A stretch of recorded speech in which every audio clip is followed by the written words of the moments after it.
The setting sun bathed their suburban home in a warm golden glow as Bob turned the key in the front door's lock.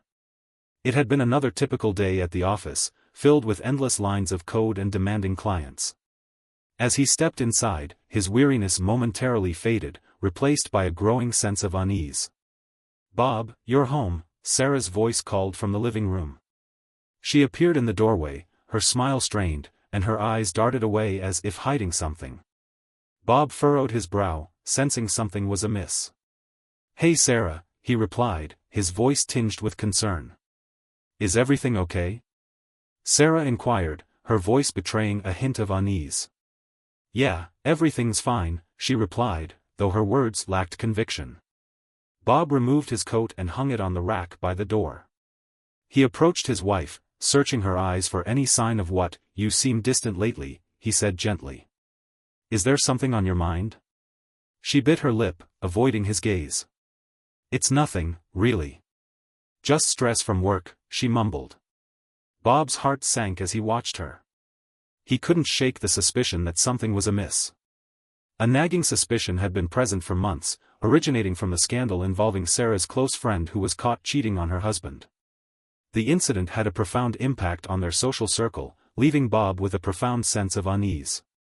He was aware that Sarah and her friend had been inseparable during that period, prompting him to question whether there were additional details he was not aware of. "I have observed a certain degree of distress in you for some time now," Bob stated, his voice conveying genuine concern. "Is there something you are not disclosing to me?" Bob's shoulders slumped as he admitted, "I don't want to burden you with my problems. It's really not a big deal." He then took her hand and led her to the couch. They sat down together, and he looked into her eyes with sincerity. "We're partners in everything," he reminded her. "We're supposed to share our worries and joys. Please elucidate the situation." She sighed, her resolve crumbling under his unwavering gaze. Moreover, as he listened to her confession, his suspicions were confirmed, and a tempest of emotions raged within him. "Sarah," he began, his voice trembling with a mixture of fear and sadness. "We need to talk about this. We cannot allow these doubts to fester and tear us apart." Their conversation had only just begun, but Bob was unaware that it would set in motion a series of events that would forever change their lives. The days turned into weeks, and Bob could not shake the nagging suspicion that had taken root in his mind. His conversations with Sarah had become strained.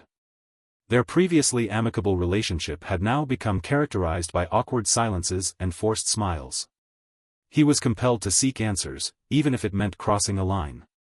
One night, as Sarah slept soundly beside him, he devised a plan. He would surreptitiously install a keylogger on their home computer to gather evidence of her potential infidelity.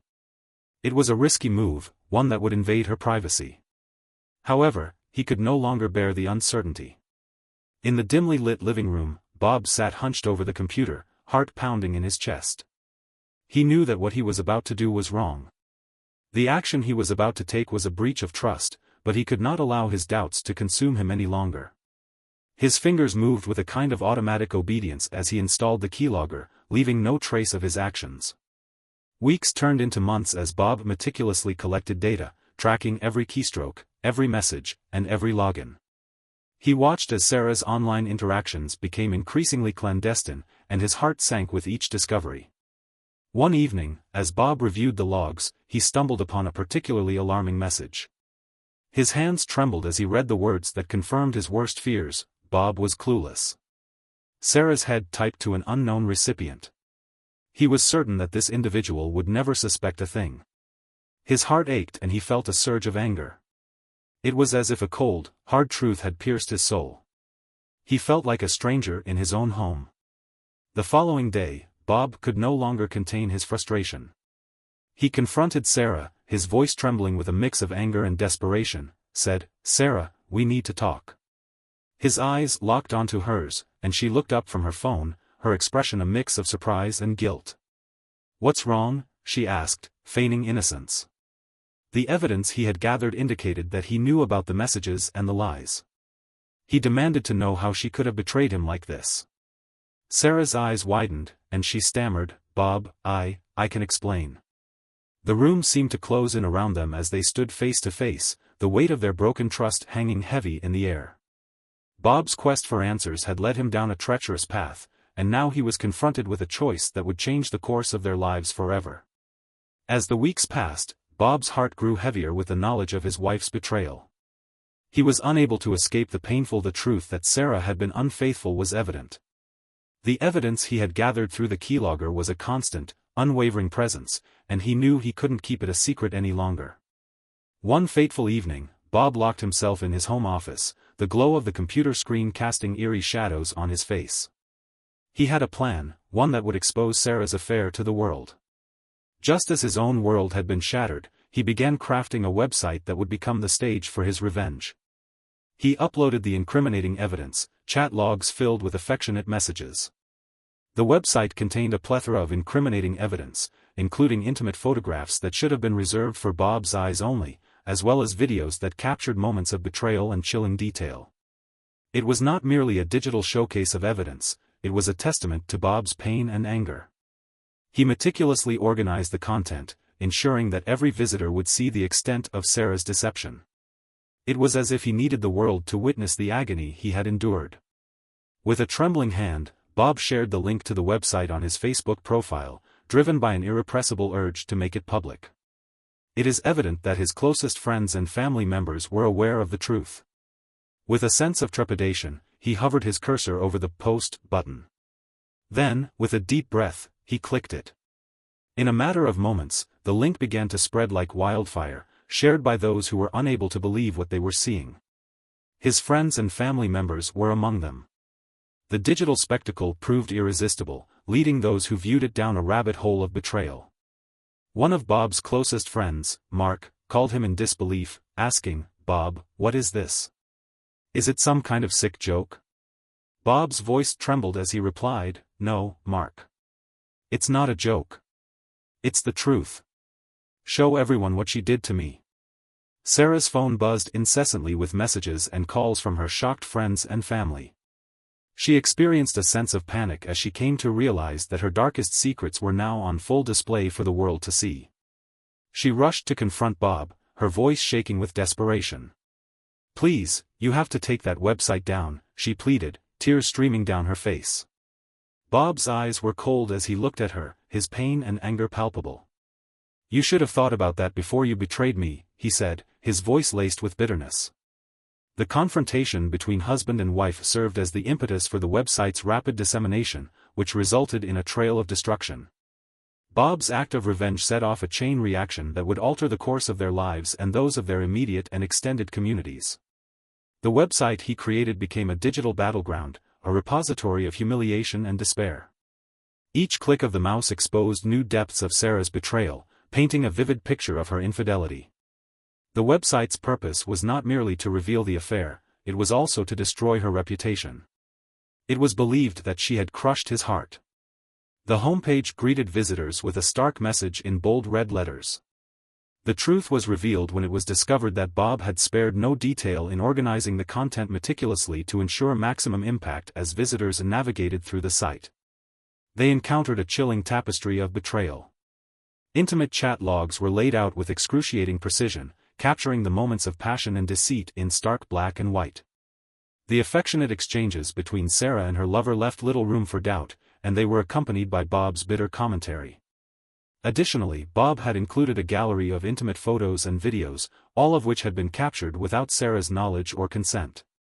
The images were unedited and explicit, while the videos were even more so. It appeared as though Bob had transformed their most private moments into a public spectacle, as visitors scrolled through the evidence and saw derogatory comments that Sarah had made about Bob, as well as comments about her confidence. Each of her words was like a dagger, stabbing at his heart.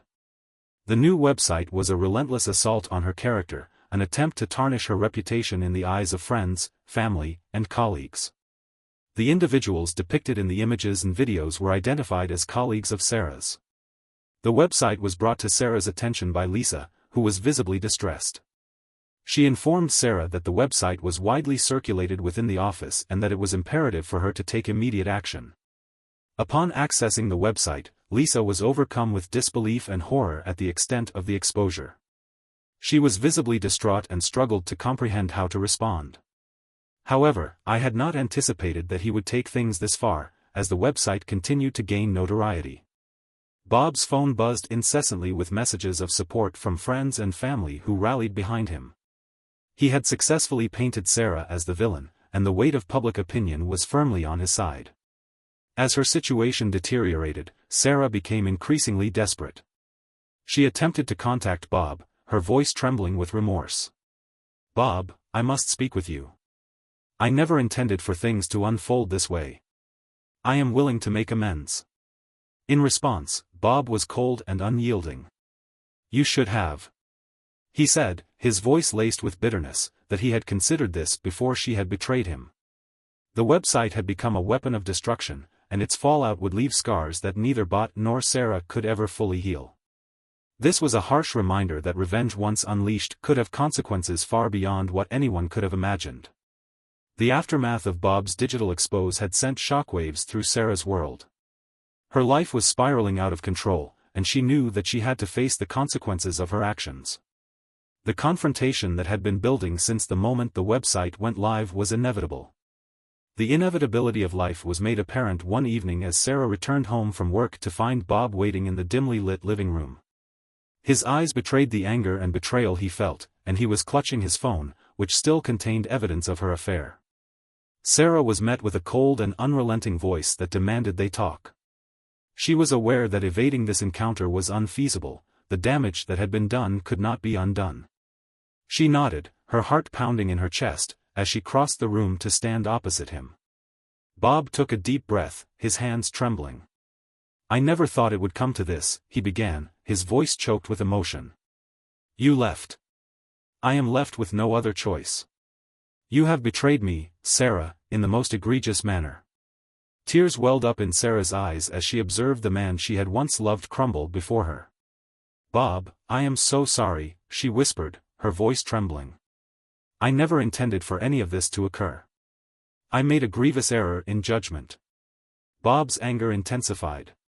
He then proceeded to slam his phone onto the coffee table, displaying the evidence of her affair. He then stated that this was not a mistake, but rather a deliberate act of betrayal, which could not simply be dismissed as if it were nothing. At this point, Sarah began to openly weep, displaying a palpable sense of remorse. "I was foolish, selfish, and caused you significant distress. I am willing to do whatever is necessary to rectify the situation. Bob, please allow me the opportunity to make amends." However, Bob's emotional wounds were deep, and his trust had been irreparably damaged. He regarded her with a complex blend of pain and anger. "I am uncertain if there is anything you can to repair this, Sarah," he said, his voice barely above a whisper. "You have destroyed us, and I am unable to discern a path back from this point." Sarah's pleas for forgiveness fell on deaf ears. Bob's anger began to consume him, and he turned away from her, retreating into the darkness of his own despair. It was a confrontation. The confrontation had a profound emotional impact on both parties, leaving them with a sense of devastation and raw emotion that would haunt them for the remainder of their lives. In the days that followed, the emotional fallout of the confrontation continued to take its toll on Bob, who was rendered a broken man unable to escape the torment of his wife's betrayal. In an attempt to numb the pain, he turned to alcohol. In an attempt to alleviate the distress, Sarah sought solace in alcohol. Conversely, she was ostracized by her social circle, who had previously been close to her. The gravity of her actions became apparent, and she began to comprehend the full extent of the damage caused. She was the instigator of the confrontation, leaving both parties irrevocably scarred and their lives forever altered by the consequences of betrayal. The fallout from the confrontation with Sarah had a devastating impact on Bob, leaving him emotionally devastated and struggling to regain his footing in the wake of the incident. The devastating revelation left him with profound emotional scars, which he was forced to confront in the aftermath of the betrayal. One of the first casualties of the ordeal was his sense of self-worth, as the derogatory comments that Sarah had made about him, which had been exposed on the website, continued to haunt him. At all hours of the day and night, the echoes of the pain he had endured reverberated in his mind. One evening, as Bob sat alone in his dimly lit apartment, his phone rang. It was his childhood friend, Mike, calling to inquire about his well-being. "Hey, Bob. How are you holding up?" Mike's voice was filled with concern. The response was a heavy sigh. I don't know, Mike. I feel like a shell of my former self. I can't escape the things she said about me. Mike attempted to offer some words of comfort. Bob, you're a good guy. You deserve better than this. You'll get through this. One day, you'll find happiness again. His self-esteem had been severely damaged, and he was unable to shake the feeling that he was unworthy of love and trust. He expressed his gratitude for Mike's support, but he also stated that he was uncertain about his ability to regain self-belief. As time passed, Bob's physical and emotional health continued to decline. He turned to food as a means of coping with his distress, using it as a way of numbing the pain. His previously fit physique began to fade, replaced by excess weight that served as a visible testament to his suffering. His isolation deepened as he withdrew from friends and family, unable to bear their pity and well-meaning attempts at support. He relocated from the city where they had previously lived, seeking a fresh start in an environment where he could escape the painful memories. One evening, he received a call from his sister Emily, who had been concerned about his well-being. You can't keep running away from your problems, she said. We love you and we want to help you heal. Bob's voice was heavy with resignation as he replied, Emily, I appreciate your concern, but I need time to heal on my own. Emily could not face anyone at that moment. She was deeply saddened by her brother's situation. She urged him to remember that he was not alone and that they would be there for him when he was ready. However, Bob's journey through the aftermath of the confrontation was a solitary one. He became isolated, haunted by the pain of betrayal and the emotional scars that would never fully heal. The aftermath had profoundly impacted him, transforming him into a different person. He could not envision a way back to the person he had once been. Consequently, Bob retreated into solitude and self-reflection. Imposed exile. Sarah was compelled to confront the ramifications of her actions in the stark reality of the situation. Her world had disintegrated, leaving her in a predicament she had never anticipated. The subsequent repercussions of her extramarital affair had plunged her into a state of despair and isolation. Sarah's reputation had been irreparably damaged, not only among her friends and family but also within her professional circle. Those who had once held her in high regard now regarded her with disdain. The workplace had become an unwelcoming environment, and she felt like an outsider among her colleagues. At the conclusion of the workday, Sarah's coworker Lisa, who had initially alerted her to the website, approached her in the break room. Sarah, Lisa began, her voice filled with sympathy, I heard about what happened. Lisa attempted to console her, placing a reassuring hand on her shoulder. I'm sorry, Sarah. If there's anything I can do to help, just let me know. However, Sarah's situation had become a web of despair, and she was unable to discern a way out. She had attempted to make amends with Bob by apologizing for her betrayal, but he had rejected her completely. The marriage, which had once been the cornerstone of her life, was now reduced to ashes. That evening, Sarah contacted her closest friend, Michelle, seeking solace and guidance. She expressed her overwhelming despair, stating, I can't take this anymore. Her voice trembled as she continued, I've lost everything, and I don't know how to move forward. In response, Michelle offered a compassionate response, emphasizing that while Sarah had made a significant mistake, it was not the end of the road. She encouraged Sarah to rebuild her life, to find ways to redeem herself, and to start anew. Sarah nodded in agreement. Her tears flowed freely. She wished for a way to undo the damage, to turn back time and make different choices. Michelle knew that there was no going back. She gently told Sarah that one cannot change the past. However, one can work towards a better future. It will not be easy, but one has the strength to overcome this. Sarah's journey to redemption was long and arduous. She had lost her marriage, her social circle, and her sense of self. She was determined to rebuild her life from the ruins of her past mistakes. The consequences of her actions would forever be a part of her story, but she was determined to find a way to heal and find a new path forward.